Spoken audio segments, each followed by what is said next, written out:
My dear students, कैसे हैं आप सभी। मैं हूं मुदिता और आप सभी का स्वागत है मुदिता आईएएस वॉरियर्स पर। क्लास 10th की वर्कशीट नंबर 29 सॉल्व करने वाले हैं हम, और ये वर्कशीट 10th ऑफ सितंबर 2020 की है, यानी 10 सितंबर की वर्कशीट है जिसे हम करने वाले हैं। आज आपको जो वर्कशीट में क्वेश्चन दिए गए हैं बेटा, वो थोड़े ट्रिकी क्वेश्चन है। दैट मीन वो केस स्टडी बेस्ड क्वेश्चंस हैं। केस स्टडी क्या होता है, आपने वर्कशीट नंबर 28 में देखा था कि आपको एक केस स्टडी दी थी हीरो एंड होंडा की। ठीक है, इसी प्रकार से आपको केस स्टडी दी जाती है और उसी पे बेस्ड क्वेश्चन पूछा जाता है एग्जाम में। तो अगर आप अभी से सीख जाएंगे और फैमिलियर हो जाएंगे तो आप एग्जाम में ईजिली टैकल कर पाएंगे। मैं आपको सारी case study with explanation provide कर दूंगी वीडियो के एंड में, और समझा भी दूंगी कि आपको ये केस स्टडी कैसे सॉल्व करनी होती है। तो आपको वीडियो बहुत ध्यान से सुनना है और समझना है, ये चीज़ आपको कोई नहीं बताएगा। ठीक है, कि केस स्टडी कैसे सॉल्व करते हैं, क्योंकि आप वो रट नहीं सकते बेटा। हर एग्जाम में नई केस स्टडी दे दी जाती है बच्चों को। आपको पढ़ना जो है वो पढ़ना है ग्लोबलाइजेशन। तो पहले थोड़ा सा जो कॉन्सेप्ट है मैं आपको एलिबरेट कर देती हूँ। ग्लोबलाइजेशन क्या होता है, आपको याद होगा कि लास्ट वर्कशीट में हमने देखा था मल्टीनेशनल कंपनी, जिसे आप बहुराष्ट्रीय कंपनियां कहते हैं। क्या होती थी बहुराष्ट्रीय कंपनियां? जो बहुत सारे राष्ट्रों में अपना उत्पादन करती थी, वो होती थी बहुराष्ट्रीय कंपनियां। अब एक टर्म आता है कि globalisation. What is meant by globalisation?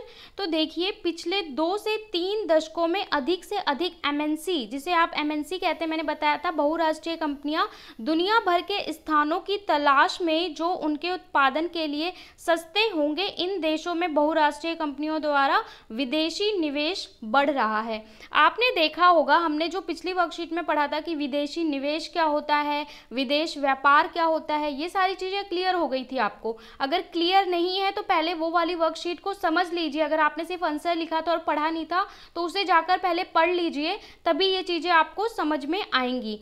तो बेटा क्या है कि जो बहुराष्ट्रीय कंपनियां हैं, इनके द्वारा पिछले 2-3 दशकों में, दशक का मतलब होता है 10 साल का समय को हम दशक कहते हैं, और शतक का मतलब होता है 100 साल का समय। तो 10 से 20 सालों में क्या हुआ है कि जो बहुराष्ट्रीय कंपनियां हैं, ऐसे देशों की तलाश में निकली हैं जहां पे उनको सस्ता श्रम और ईजिली चीज़ें अवेलेबल हो, और कई देशों में उन्होंने निवेश किया है, व्यापार किया है। साथ ही इन देशों के बीच विदेशी व्यापार तेजी से बढ़ रहा है, और जो ऐसे देश हैं जहां पे ईजिली चीज़ें अवेलेबल होती हैं, वहां पे व्यापार तेजी से बढ़ता है। अधिक से अधिक विदेशी निवेश और अधिक से अधिक विदेशी व्यापार का परिणाम विभिन्न देशों के उत्पादकों और बाजारों का एकीकरण है।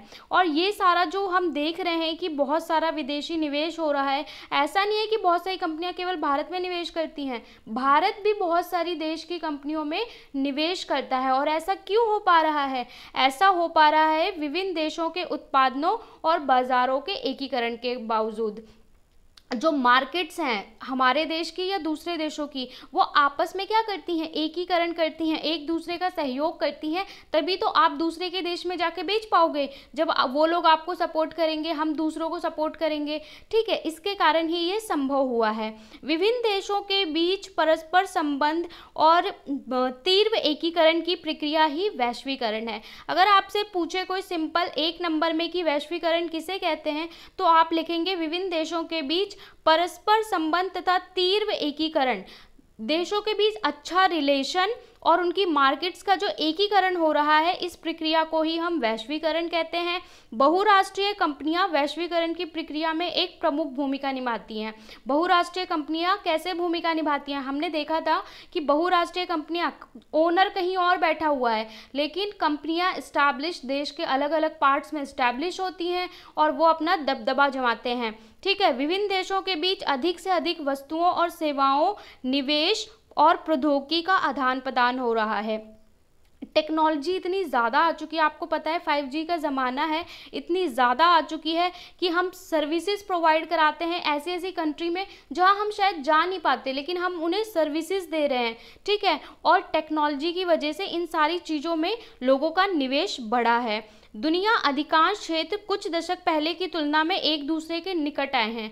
अगर हम पहले से कंपेयर करें तो पहले के टाइम में क्या था कि पहले के टाइम में लोग इतना क्लोज नहीं आते थे, ठीक है, और अगर आते थे तो अपने प्रॉफिट के लिए। आप देखते हैं कि एक दूसरे को अपना उपनिवेश बना लेते थे, ठीक है, जैसे गुलाम बना लेते थे। लेकिन आज के टाइम में जो इंटरेक्ट कर रहे हैं वो म्यूचुअल बेनिफिट्स के लिए कर रहे हैं। म्यूचुअल मतलब होता है कि हमें भी बेनिफिट होगा और आपको भी बेनिफिट होगा, ठीक है। हम किसी से प्रौद्योगिकी या टेक्नोलॉजी का कोई चीज़ खरीदते हैं तो वो लोग हमसे कोई चीज़ खरीदते हैं। जैसे हम मेडिसिन प्रोवाइड करते हैं देशों को, तो कोई हमें इक्विपमेंट प्रोवाइड करता है, तो इससे हमारे रिलेशन अच्छे होते हैं। जैसे कि आप देखोगे कोविड के टाइम में भारत ने कितने देशों को दवाई भेजी, ठीक है, क्योंकि हम कैपेबल हैं भेजने में, तो उसके बदले बाकी कंट्रीज हमें और दूसरे प्रोडक्ट्स प्रोवाइड करते हैं। इसके अलावा देशों के बीच लोगों की आवाजाही, पहले अगर हम देखेंगे तो लोग इतना ज़्यादा ट्रैवल नहीं करते थे एक जगह से दूसरी जगह जितना आज के टाइम में करते हैं। तो ये तो हो गया ग्लोबलाइजेशन क्या होता है उसका इंट्रो। इसके बाद आपको एक टेबल दिखाई है, उसको समझ लेते हैं। वैश्वीकरण को संभव बनाने वाले कारक। वैश्वीकरण को संभव बनाने वाले 3 कारक हैं। पहला है प्रौद्योगिकी, दूसरा है विदेश व्यापार या विदेश निवेश, और तीसरा है विश्व व्यापार संगठन। आप WHO को तो जानते हैं, वर्ल्ड हेल्थ ऑर्गेनाइजेशन, सबने नाम सुना है, जिनने नहीं सुना है उन्होंने कोविड के टाइम में सुन लिया है। एक होता है WTO, ये क्या होता है बेटा? ये होता है विश्व व्यापार संगठन, मतलब बिजनेस के लिए एक ऑर्गेनाइजेशन बनाया गया है इंटरनेशनल लेवल पे, जिसका काम होता है कि सारे देश, चाहे विकासशील देश हो भारत जैसे, चाहे विकसित देश हो अमेरिका जैसे, सारे लोग आपस में सही तरीके से व्यापार कर पाएँ, कोई किसी का जबरदस्ती फ़ायदा ना उठा पाए, ठीक है, कि कोई अपने यहाँ ज़्यादा टैक्स लगा दे रहा है हमारे प्रोडक्ट्स पे और कोई कम लगा दे रहा है।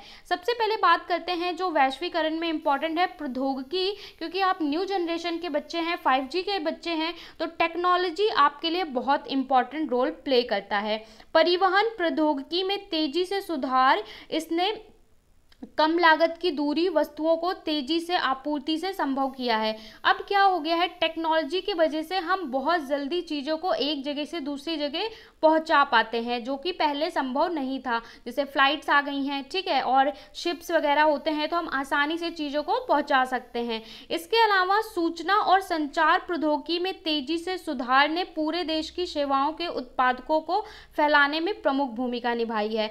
सूचना और प्रौद्योगिकी यानी इंफॉर्मेशन टेक्नोलॉजी, ये आपके फ़ोन, कंप्यूटर, इंटरनेट, इसकी वजह से और ज़्यादा ईजी हो गया है सेवाओं को एक जगह से दूसरी जगह पहुंचाना। कैसे हो गया है? आपको बुक खरीदनी है, आपको ज़रूरी नहीं है कि आप जाके स्टोर पे खरीदें, अगर आपको नहीं मिल रही है आप ऑनलाइन मंगा सकते हैं। आपको ड्रेस लेनी है, मार्केट बंद है, आप ऑनलाइन मंगा सकते हैं। इंडिया से नहीं, इंडिया के बाहर के प्रोडक्ट्स मंगा सकते हैं। तो ये किसकी वजह से हुआ है? ये हुआ है प्रौद्योगिकी, सूचना और प्रौद्योगिकी की वजह से संभव हुआ है। थर्ड है दूर संचार सुविधाएं। दूर संचार सुविधाएं क्या होती हैं बेटा? आपकी टेलीफोन, टेलीग्राफ, इन सब जो सुविधाओं की वजह से तत्काल प्राप्त करने और दूर संचार के क्षेत्रों में संचार करने के लिए अब आप बहुत ज़्यादा कैपेबल हो गए हैं। तो आप देखेंगे कि आज का टाइम जो है वो टेक्नोलॉजी का टाइम है और आने वाला टाइम भी टेक्नोलॉजी का रहने वाला है, इसलिए टेक्नोलॉजी को कोई भी देश नकार के आगे नहीं बढ़ सकता। सेकेंड वन क्या था कि हमारा जो है वो विदेश व्यापार या निवेश, तो सरकार द्वारा निर्धारित बाधाओं को, प्रतिबंध को हटाकर उदारीकरण रूप को जाना गया। उदारीकरण क्या होता है? अगर मैं आपको थोड़ा सा इस चीज़ को ब्रीफ करूं तो क्या था कि हमारी जो आप बात करें 1857 से पहले, 1757 जब प्लासी का युद्ध हुआ, बक्सर का युद्ध हुआ, शायद आपने ना पढ़ा हो, ना जानते हो, तो 1757 प्लासी बक्सर का युद्ध होता है। हमारे देश में अंग्रेज आते हैं, फिर धीरे धीरे अंग्रेजों का राज होता है। 1857 तक बहुत सारी लड़ाइयाँ होती हैं और 1947 तक वो लोग भारत में राज करते हैं, ठीक है। तो वो आए थे किस लिए? व्यापार करने के लिए आए थे। अंग्रेज आए थे, डच आए थे, फ्रांसीसी आए थे, ठीक है। तो ये सारे आए थे भारत में व्यापार करने के लिए। बाद में वो क्या करने लगते हैं? भारत में ही राज करने लगते हैं, ठीक है, और हमें बहुत ज़्यादा उत्पीड़ित करते हैं। तो यहाँ के लोग और यहाँ की गवर्नमेंट इतना ज़्यादा डर गए थे कि भाई अब हम किसी को बिजनेस के लिए, मतलब हमने उनको व्यापार के लिए आने दिया और फिर उन्होंने हमारा ही फायदा उठाया, तो हम किसी को भी अब व्यापार के लिए अपने देश में आने नहीं देंगे। तो हमारे देश ने कुछ ऐसी नीतियां बनाई थी कि हम इस तरीके से पार्टिसिपेट नहीं करेंगे, ना हम बाहर जाके बेचेंगे, ठीक है, विदेशों में, और ना किसी को आने देंगे, जिससे हम भारत को प्रोटेक्ट कर सकें। लेकिन इसके बाद क्या होता है कि अगर मैं बात करूं तो फिर धीरे धीरे समय बीतता है, पर ऐसा नहीं हो सकता ना कि आप समय बीतने के साथ अपने घर में बंद होकर रह सकें इसलिए कि कोई बाहर से आके मुझे परेशान ना कर दे। आपको बोल्ड बनना पड़ेगा। तो इसके लिए कुछ बदलाव किए जाते हैं 1991 में। 1991 में क्या होता है कि हम लोग थोड़ा आर्थिक तंगी थी, यानी पैसों की प्रॉब्लम्स होने लगी, क्योंकि हम चीज़ें यहीं पे बनाते थे, यहीं बेचते थे। हमें जो चीज़ें रिक्वायर्ड थी हम बाहर से लेते ही नहीं थे, ना ही बाहर को अपनी चीज़ें बेचते थे। फिर क्या हुआ कि थोड़ा उदारीकरण किया गया। उदारीकरण में ये अपनाया गया कि ठीक है भाई, भारत भी तैयार है अपने प्रोडक्ट्स को विदेशों के मार्केट में बेचने के लिए, और फिर हम अपने जो अवरोध होते हैं उनको हटाते हैं। अब आपको एक चीज़ समझना होगा कि अवरोध क्या होते हैं। अवरोध क्या होते हैं, जैसे कि अमेरिका का प्रोडक्ट है, ठीक है, ये अमेरिका का प्रोडक्ट है, इसे इंडिया में बेचना है। अमेरिका में ये बिक रहा है 50 रुपये में, लेकिन इंडिया में आके जब इसे बिकेगा तो पहले तो 50 रुपये, इसके बाद इसकी ड्यूटी लग जाती है, इसमें अलग से टैक्स जुड़ जाता है, क्योंकि ये विदेश से आया होता है तो इस पर आने का टैक्स जुड़ जाता है। और अब ये बिकेगा 50 रुपये, इस पे 10 रुपये टैक्स लग गया, अब ये बिकेगा 60 रुपये का, ठीक है। तो कई बार क्या होता है, एक तो नॉर्मल टैक्स होता है, एक गवर्नमेंट चाहे तो इस टैक्स को बढ़ा सकती है और इस पे एक्स्ट्रा टैक्स लगा सकती है। मान लो गवर्नमेंट में इस पे एक्स्ट्रा टैक्स लगा दिया तो ये चीज़ 70 या 80 रुपये की हो जाएगी, और मान लो वही प्रोडक्ट भारत में बन रहा है और वो 60 रुपये में ईजिली अवेलेबल है, तो लोग भारत के प्रोडक्ट को यूज़ करेंगे। तो कई बार क्या होता है, जैसे अमेरिका जैसी कंट्रीज़ हैं, वो भारत से जो हम चीज़ें भेजते हैं वो हमारे प्रोडक्ट पर इतना ज़्यादा कर लगा देती हैं, इतना ज़्यादा टैक्स लगा देती हैं कि वहाँ के लोग हमारे प्रोडक्ट को नहीं खरीदते। तो इस तरीके के जो अवरोध है, ये कहा गया इसको कोई भी देश मनमाने ढंग से नहीं लगाएगा। सब लोग उदार बनेंगे कि भाई आपका प्रोडक्ट है, जितनी ठीक वैल्यू है उतनी लगाइए कि हमारा प्रोडक्ट आपकी मार्केट में बिक पाए और आपका प्रोडक्ट हमारी मार्केट में बिक पाए। फिर ऑडियंस की मर्जी है वो किस प्रोडक्ट को खरीदते हैं। तो हम भी इस उदारीकरण को अपनाते हैं और अपने प्रोडक्ट्स को बेचने के लिए तैयार हो जाते हैं। आयात पर इसके बाद इसमें बताया गया है कि सरकार उन वस्तुओं की संख्या की सीमा भी तय कर सकती है। एक पॉइंट ये है कि जो चीज़ें हम दूसरे देश से मंगाते हैं वो कितने क्वांटिटी में मंगाई जाएंगी, इस चीज़ को भी गवर्नमेंट डिसाइड कर सकती है, ठीक है। आयात पर व्यापार अवरोधक, ये सारे उदाहरण हैं। इसके अलावा अगर हम थोड़ा सा और देख लें तो WTO के बारे में, विश्व व्यापार संगठन के बारे में, तो WTO क्या होता है, विश्व व्यापार संगठन एक ऐसा संगठन है जिसका उद्देश्य अंतर्राष्ट्रीय व्यापार को उदार बनाना है। इसका काम यही है WTO का कि कोई भी मनमानी ना करे, सब लोग जो व्यापार है उसे सही तरीके से करें। और दूसरी बात, जो विकसित देश हैं जैसे अमेरिका वगैरह बड़े देश हैं, वो विकासशील देशों का शोषण ना करें, कि उनके प्रोडक्ट्स पे बहुत ज़्यादा टैक्स वगैरह ना लगा दें। विश्व व्यापार संगठन अंतर्राष्ट्रीय व्यापार के संबंध में नियम स्थापित करता है। अंतर्राष्ट्रीय संबंध मतलब कि ये एक इंटरनेशनल ऑर्गेनाइजेशन है, ये नियम भी बनाता है। हालांकि विश्व व्यापार संगठन सभी को मुक्त व्यापार अनुमति देता है, तो लेकिन विश्व व्यापार संगठन क्या है, सबको मुक्त व्यापार की अनुमति देता है। मुक्त व्यापार क्या होता है, मुक्त व्यापार का मतलब होता है कि कुछ चीज़ों में हमारी अपनी मर्जी है, जैसे इंडिया की अपनी मर्जी है कि वो किसी प्रोडक्ट को अपने यहाँ बैन कर सकता है। जैसे आपने एग्जाम्पल देखा चाइना के प्रोडक्ट पे इंडिया ने बहुत सारे प्रोडक्ट पे बैन लगाया, बहुत सारी एप्लीकेशन सॉफ्टवेयर पे बैन लगाया। तो ये मुक्त व्यापार है जहाँ पे कुछ चीज़ों पे खुद भी हम छूट दी जाती है WTA के द्वारा कि हम रोक लगा सकते हैं। 1991 में मैंने बताया कि आसपास क्या हुआ था कि उत्पादों पे जो अवरोध लगाते हैं, अवरोध मतलब बहुत ज़्यादा टैक्स और कुछ इस तरह की चीज़ें होती हैं, इनकम टैक्स वगैरह, तो उन चीज़ों पे छूट दी गई। वस्तुओं को अब आसानी से जब ये कर दिया गया तो अब क्या हुआ कि इंडिया में फिर से ईजिली चीज़ें मंगाई जा सकती थी और यहाँ से एक्सपोर्ट भी की जा सकती थी।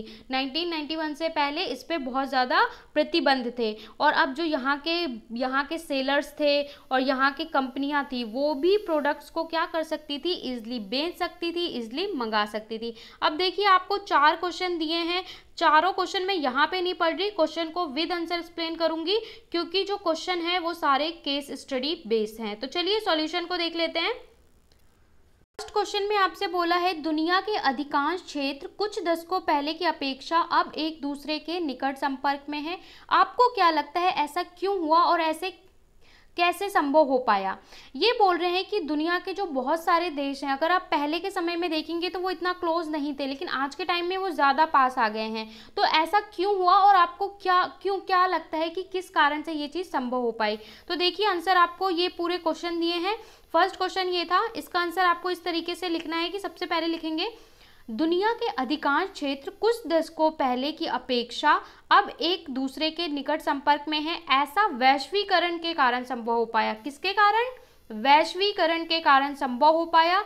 ऐसा संभव हो पाने के निम्न कारण है। अगर ये क्वेश्चन 1 नंबर में आता है तो सिर्फ यहीं तक लिखिए, ठीक है, कि वैश्वीकरण के कारण संभव हो पाया।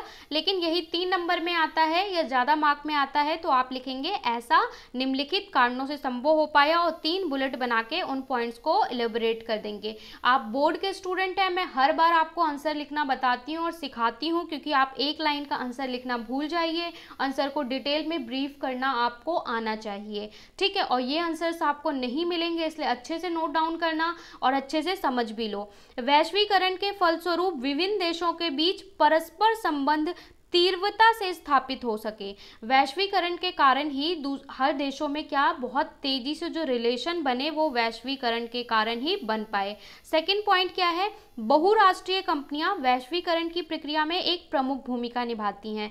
जो बहुराष्ट्रीय कंपनियां हैं वो वैश्वीकरण में अच्छी भूमिका निभाती हैं। कैसे निभाती हैं आपको पता है, क्योंकि हम एक देश से ज़्यादा देशों में वो अपनी कंपनी स्थापित करते हैं, जैसे हमने देखा था कैडबरी के बारे में, है ना। क्योंकि बहुराष्ट्रीय कंपनियों के द्वारा ही विदेश व्यापार को बढ़ावा दिया जाता है। थर्ड पॉइंट क्या है? विभिन्न देशों के बीच अधिक से अधिक वस्तुओं और सेवाओं, निवेश और प्रौद्योगिकी का आदान प्रदान भी वैश्वीकरण के कारण ही संभव हो पाया है। तो जो हम वस्तुओं को एक देश से दूसरे देश ले जाते हैं, निवेश करते हैं, कोई देश हमारे देश में निवेश कर रहा है, मतलब प्रॉपर्टी खरीद रहा है, फैक्ट्री लगा रहा है, या हम जाके किसी और देश में, चाइना में, अमेरिका में कंपनी लगा रहे हैं, ठीक है। टेक्नोलॉजी का आदान प्रदान, यानी कि हम क्या कर रहे हैं, हमारा इसरो लॉन्च करता है, बहुत सारे मिसाइल लॉन्च करता है, दूसरे देश के लिए भी लॉन्च करता है, नैनो सैटेलाइट, ठीक है। तो ये सब क्या है? हम टेक्नोलॉजी का आदान प्रदान कर रहे हैं। ये सब वैश्वीकरण के कारण ही संभव हो पाया है। साथ ही लोगों की आवाजाही ने अब समय कि दुनिया में अधिकांश क्षेत्रों को निकट लाने में महत्वपूर्ण भूमिका निभाई है। तो ये 3 पॉइंट्स हैं, इसको आप अच्छे से नोट डाउन करना, अच्छे से समझना, जिससे आपको एग्जाम में कोई दिक्कत ना हो। इसका आप स्क्रीनशॉट ले सकते हैं। फिर हम चलेंगे नेक्स्ट क्वेश्चन पे। सारे आंसर मैं आपको टेलीग्राम पे भी प्रोवाइड कर देती हूँ, तो आप मुदिता IAS वॉरियर ज्वाइन कर लो और सारे सब्जेक्ट के जो सॉल्यूशन हैं वहाँ से आपको मिल जाएंगे। और पुराने वर्कशीट भी अगर आपको चाहिए तो वो भी वहाँ पे आपको मिल जाएंगे, ठीक है। हर वर्कशीट का ये आंसर्स का स्क्रीनशॉट प्लस वीडियो का लिंक दिया होता है, तो वहाँ से जाके आप समझ भी सकते हैं और कर भी सकते हैं। सारे आंसर को समझ के करना है। दूसरे क्वेश्चन में पूछा है, स्वतंत्रता के बाद भारत सरकार ने विदेश उत्पादकों को विदेश प्रतिस्पर्धा से बचाने के लिए विदेश व्यापार, विदेश निवेश में अवरोधक लगाए। पहले स्टेटमेंट में ये कहा है कि जो मैंने आपको समझाया कि आज़ादी के बाद अपने देश को आप समझ सकते हैं सुरक्षित रखने के लिए हमने विदेश व्यापार और विदेश निवेश, कि भैया हमारे यहाँ कोई आके निवेश नहीं करेगा, ना हम जाएंगे आपके घर निवेश करने, इसलिए लगाए थे। लेकिन 1991 के आसपास अवरोधकों को हटाने का फैसला क्यों किया गया? यहाँ बोला जा रहा है क्यों किया गया।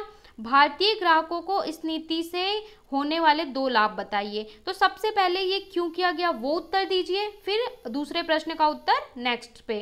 तो 1991 के आसपास विदेश व्यापार और विदेश निवेश में अवरोध को हटाने का फैसला इसलिए किया गया ताकि आर्थिक संकट को दूर किया जा सके। यहाँ पे को 2 बार लिखा है, आपको 1 बार लिखना है। और दूसरा, दुनिया भर के उत्पादकों के साथ प्रतिस्पर्धा की जा सके, तो अपने आर्थिक संकट को दूर किया जा सके और भारत तैयार था प्रतिस्पर्धा करने के लिए पूरे देश के साथ। तो ये तो हो गया कि क्यों हटाया गया। दूसरा पूछा है कि भारतीय ग्राहकों को इससे क्या फायदा होगा, तो इसका ही आंसर मैं आगे आपको दे रही हूं। सेकेंड आंसर का ही आगे पार्ट है, तो आप लिखेंगे भारतीय ग्राहकों को इन नीति परिवर्तन से होने वाले 2 लाभ इस प्रकार हैं। नंबर 1, हमेशा बुलेट बना लीजिए, बुलेट को आप 1-2 करके भी लिख सकते हैं या क और ख भी करके लिख सकते हैं। भारतीय उत्पादकों को अब स्वतंत्र रूप से निर्णय लेने की अनुमति है कि वे क्या आयात करना चाहते हैं। मतलब उत्पादक, मतलब आप समझिए जो फैक्ट्री है, जिनके कारखाने हैं, लाइक आप एक फैक्ट्री के मालिक हैं, आप इलेक्ट्रॉनिक प्रोडक्ट बनाते बनाते हैं, ठीक है, हैंडसेट बनाते हैं, लेकिन आपको कोई जो प्रोडक्ट है वो भारत में नहीं मिलता, उसकी वजह से आपको बहुत लॉस होता था। अब क्या करेंगे, आप विदेश से मंगा लेंगे उस प्रोडक्ट को, बाकी पूरा खुद बनाएंगे। एक छोटी सी चिप है वो बाहर से मंगा लेंगे, अब आपका प्रोडक्ट बहुत बेहतरीन हो जाएगा। तो इससे क्या हुआ, जो यहाँ पे मैन्युफैक्चर करते थे अब उनका फायदा हुआ, वो कोई भी चीज़ मंगा सकते हैं और अपनी बनाई हुई चीज़ बाहर बेच भी सकते हैं। आपको एक बिजनेसमैन माइंडसेट से सोचना होगा, ठीक है, अपने आप को उस जगह पे रख के सोचना होगा जब भी आप सॉल्व करेंगे इस तरह के क्वेश्चन। दूसरा है, वस्तुओं को अब आसानी से आयात और निर्यात किया जा सकता है और विदेशी कंपनियां यहां अपने कारखाने कार्यालय स्थापित करके भारतीय उत्पादकों के साथ कार्य कर सकती हैं। मतलब अब कोई भी चीज़ आसानी से इंपोर्ट एक्सपोर्ट की जा सकती है और विदेशी कंपनियां भारत में या किसी भी देश में अपने आप को यहाँ पे स्थापित कर सकती हैं और यहाँ के लोकल्स के साथ काम कर सकती हैं। तो देखिए सेकंड का पूरा आंसर कंप्लीट होगा 2 स्लाइड में, इसका स्क्रीनशॉट ले लो और इसका भी स्क्रीनशॉट ले लो। फिर हम चलते हैं नेक्स्ट पे, जो कि आपका एक केस स्टडी का क्वेश्चन है। बेटा केस स्टडी क्या होती है कि आपको एक सिचुएशन दी जाती है, एक हालात दिया जाता है और फिर बोला जाता है अगर आप इस सिचुएशन में होंगे तो क्या करेंगे या आप इस सिचुएशन को कैसे डील करेंगे। देखिए तो आपको क्वेश्चन दिया है कि वृंदा एक आयातित ट्रेन खरीदना चाहती है। वृंदा एक लड़की है, हो सकता है आपके जैसी बच्ची हो, एक ट्रेन खरीदना चाहती है, खिलौने वाली ट्रेन, ठीक है, असली मत बोलना, खिलौने वाली ट्रेन है जिसकी कीमत 300 रुपये है, ठीक है। बिल्कुल ऐसी ही समान गुणों वाली एक अच्छी गुणवत्ता की ट्रेन भारत में 350 रुपये में उपलब्ध है। एक ट्रेन है जो विदेश से आती है, जैसे चाइना से आई हो या किसी देश से आई हो, उसकी कीमत 300 रुपये है। लेकिन ऐसी ही एक बहुत अच्छी ट्रेन का खिलौना है जो भारत में बनी हुई है, लेकिन उसकी कीमत कितनी है, 350, ठीक है, 50 रुपये ज़्यादा है। भारत सरकार आयातित खिलौने पर 60% कर लगा देती है। अब गवर्नमेंट ने क्या किया कि जो इंपोर्ट वाले प्रोडक्ट हैं उस पर टैक्स बढ़ा दिया। मैंने कहा कि जो हम चीज़ें मंगाते हैं उस पर सरकार टैक्स लगा सकती है, 60% का कर बढ़ा दिया। वृंदा अब कौन सा खिलौना खरीदेगी और क्यों? वृंदा जो खिलौना खरीदेगी वो कौन सा खरीदेगी और क्यों खरीदेगी? आपको क्या लगता है उसके कदम से खिलौना निर्माताओं को क्या मदद मिलेगी? तो एक क्वेश्चन में आपसे 2 या 3 प्रश्न पूछ रहे हैं, समझ रहे हैं आप लोग। तो सबसे पहले आपको देखना है कि अगर नॉर्मल डेज में वृंदा खरीदने जाती तब तो वो क्या होता, वो ये वाला प्रोडक्ट खरीद लेती, विदेश वाला, क्योंकि उसे 300 रुपये में मिल रहा है। लेकिन अगली लाइन जब आप पढ़ेंगे कि भारत सरकार 60% का टैक्स बढ़ा देती है, तो अब क्या होगा, अब आपको इस तरीके से सॉल्व करना है। भारत सरकार द्वारा आयातित खिलौने पर कर लगाने से अब उस खिलौने की वास्तविक कीमत क्या हो जाएगी, 60% ऑफ 300 आप निकालेंगे। सॉरी मेरा थोड़ा गला ख़राब है तो आपको मेरी आवाज़ बहुत ज़्यादा हैवी सुनाई दे तो प्लीज़ कॉपरेट करना, ठीक है। वीडियो थोड़ी बड़ी हो जाती है क्योंकि एक्सप्लेनेशन देना ज़रूरी है। तो आपको मैथ्स में फॉर्मूला पता है, 60% ऑफ 300 निकालना आप सबको आता है, 60% निकालना है 300 का। तो कैसे निकालेंगे, 60/100 इंटू 300 करेंगे, ठीक है। 2 0 से 2 0 कट जाएंगे और 3 0 जा 0, 3 6 जा 18, तो कितना हो जाएगा 180। 180 आ गया आपका 180 रुपये। अब इस 300 रुपये पे 180 रुपये जुड़ जाएगा टैक्स का, ठीक है। तो अब इसकी कीमत कितनी हो गई, 480। तो जो हम विदेश से ट्रेन मंगा रहे थे खिलौने वाली, अब उसकी कीमत कितनी हो गई, 480। 380 तो थी, 60% टैक्स लग गया, तो अब कितनी हो गई, 480। और हमारे भारतीय खिलौने की अभी भी कीमत कितनी है, 350। अब बताइए वृंदा कौन सा चुनेगी, वृंदा वही चुनेगी। देखिए क्योंकि भारत का जो प्रोडक्ट है वो अच्छा है, टॉप मॉडल का है, लेकिन कीमत ज़्यादा थी। लेकिन अब भारत के खिलौने की कीमत कम हो गई, तो वृंदा कौन सा खिलौना लेगी, जाहिर सी बात है। तो अब आप लिखेंगे आयातित खिलौने पर 60% कर लग जाने के कारण भारतीय खिलौना सस्ता हो गया तथा अब संभव है कि वृंदा भारतीय खिलौना ही खरीदे। तो अब वृंदा कौन सा खिलौना खरीदेगी, भारतीय खिलौना खरीदेगी। आपने पहले आंसर का उत्तर दे दिया। फिर उन्होंने पूछा इससे भारतीय खिलौना निर्माताओं को कई प्रकार से मदद मिलेगी। पूछा था कि भारतीय जो निर्माता हैं, खिलौना मैन्युफैक्चरर, ऐसी फैक्ट्री या कंपनियां जो खिलौना बनाती हैं, उनको क्या फ़ायदा होगा। तो उनको निम्न प्रकार से मदद मिलेगी, जैसे अब भारतीय खिलौना निर्माता बड़े स्तर पर खिलौना निर्माण कर सकेंगे। पहले क्या था कि उनके कॉम्पिटिटर थे तो वो कम प्रोडक्ट बनाते थे, अब क्या है उनके कॉम्पिटिटर हट गए तो भारत के जो मैन्युफैक्चरर हैं वो ज़्यादा प्रोडक्ट बनाएंगे। मान लो 50 बना रहे थे, 50,000, अब 1 लाख प्रोडक्ट बनाएंगे। ठीक है, इससे खिलौना कंपनियों में रोजगार के अवसर बढ़ेंगे। अब क्या है, जब काम बढ़ेगा तो रोजगार भी बढ़ेगा, बहुत सारे भारत में लोगों को काम मिलेगा। तीसरा, तथा भारतीय खिलौना निर्माता अपने खिलौने एवं प्रौद्योगिकी का प्रयोग करके उन्हें निर्यात करने का प्रयास भी करेंगे, जिससे भारतीय अर्थव्यवस्था और अधिक मजबूत होगी। अब क्या है कि जो हमारे मैन्युफैक्चरर हैं भारत में तो बेचेंगे, साथ में वो कोशिश करेंगे कि अपने प्रोडक्ट को हम लोग भी विदेश में बेचें। और इससे क्या होगा, अगर हम विदेश में प्रोडक्ट को बेचते हैं टेक्नोलॉजी का इस्तेमाल करके, तो हमें ज़्यादा प्रॉफिट होगा और भारतीय अर्थव्यवस्था मजबूत होगी। तो इसका भी आप स्क्रीनशॉट ले सकते हैं बेटा। आंसर नंबर 3 केस स्टडी का ये पूरा आंसर है, पहले आप कैलकुलेट करेंगे, स्क्रीनशॉट ले लीजिए और फिर ये वाला आंसर पूरा कंप्लीट करेंगे। तो इसे केस स्टडी कहते हैं, जो आपका क्वेश्चन नंबर 3 है और क्वेश्चन नंबर ये 4 है। क्वेश्चन नंबर 3 एंड 4 दोनों आपका केस स्टडी है। सो केस स्टडी को ऐसे ही सॉल्व करते हैं। इसमें एक केस स्टडी दी है कि गोरांग एक युवा है। गोरांग एक लड़के का नाम है जो एक यंग है, जवान है, जो अपनी शिक्षा पूरी करने के बाद मणिपुर में अपने छोटे से गांव में लौटता है। पढ़ाई करने के बाद वो मणिपुर का लड़का है, नॉर्थ ईस्ट का एरिया है, वहाँ पे वापस जाता है। वह पाता है कि आदिवासी द्वारा बनाए गए सुंदर आदिवासी टोकरियों की शहरों में मांग बहुत ज़्यादा है। वो देखता है कि उसके एरिया में जो रहने वाले लोग हैं वो टोकरियां बनाते हैं, हैंडमेड आर्किटेक्ट बनाते हैं। और वो टोकरियां आप समझते हैं जिसमें सामान रखते हैं, इस तरीके की होती है, तो ये हैंडमेड होती है। तो इनकी डिमांड शहरों में बहुत ज़्यादा है, क्योंकि शहरों में डेकोरेशन के लिए, सामान ले जाने के लिए। तो वो देखता है कि इसकी मांग जो है शहरों में बहुत ज़्यादा है। आगे पूछता है, वह पाता है कि टोकरियों की मांग शहरों में है। वह आईसीटी यानी सूचना और प्रौद्योगिकी का उपयोग कर टोकरियों को एक लाभदायक व्यवसाय अपने आदिवासी समुदाय के साथियों को कैसे मदद कर सकता है।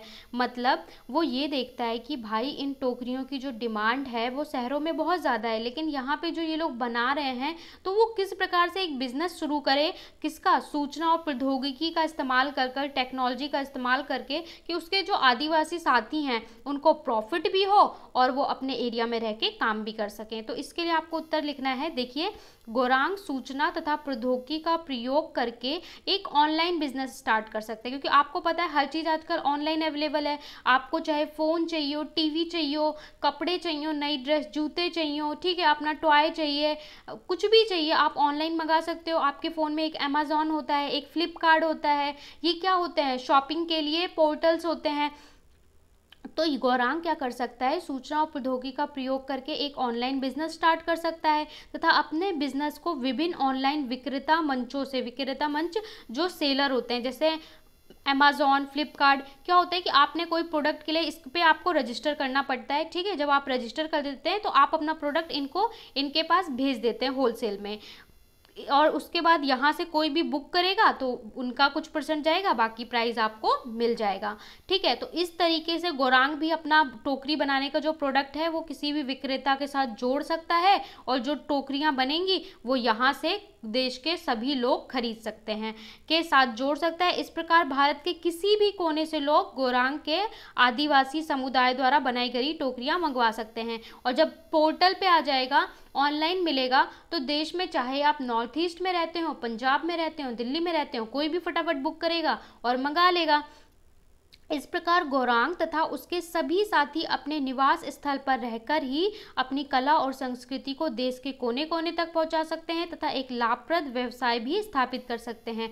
मतलब जो हमारा कल्चर है, जो हैंडक्राफ्ट का चीज़ें हैं जो हम भूलते जा रहे हैं, उनको भी हम प्रमोट कर सकते हैं, साथ साथ एक प्रॉफिटेबल बिजनेस भी कर सकते हैं। तो इस प्रकार से जो गोरांग है वो पूरे सिचुएशन को देखते हुए अपने दोस्तों के लिए, अपने एरियाज़ के लिए, अपने रहने वाले लोगों के लिए एक प्रॉफिटेबल बिजनेस स्टार्ट कर सकता है ऑनलाइन। ठीक है, तो इसका भी आप स्क्रीनशॉट ले सकते हैं। ये क्वेश्चन नंबर 4 है। ठीक है, प्रश्न के ऊपर मैंने गलती से 2 लिख दिया है, इसे मुझे मत बताना, ठीक है, लिख जाता है। तो ये 4 है, मैंने आंसर में 4 ही लिखा है। ऑलराइट, तो इसका भी आप स्क्रीनशॉट ले सकते हैं।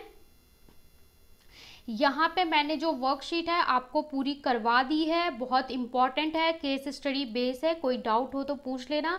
मेरा गला थोड़ा ख़राब है तो आप लोग कोऑपरेट करना, पर मैं हमेशा चाहती हूँ कि बच्चों को वीडियो अच्छे से अच्छी और टाइम पे प्रोवाइड की जाए, क्योंकि आप लोग बोर्ड के स्टूडेंट हैं, आपके साथ कोई भी एरर देना एक टीचर की सबसे बड़ी गलती होगी। इसलिए बच्चों को आंसर विद एक्सप्लेनेशन सही से प्रोवाइड करना हमारी रिस्पॉन्सिबिलिटी है। Take care, bye bye.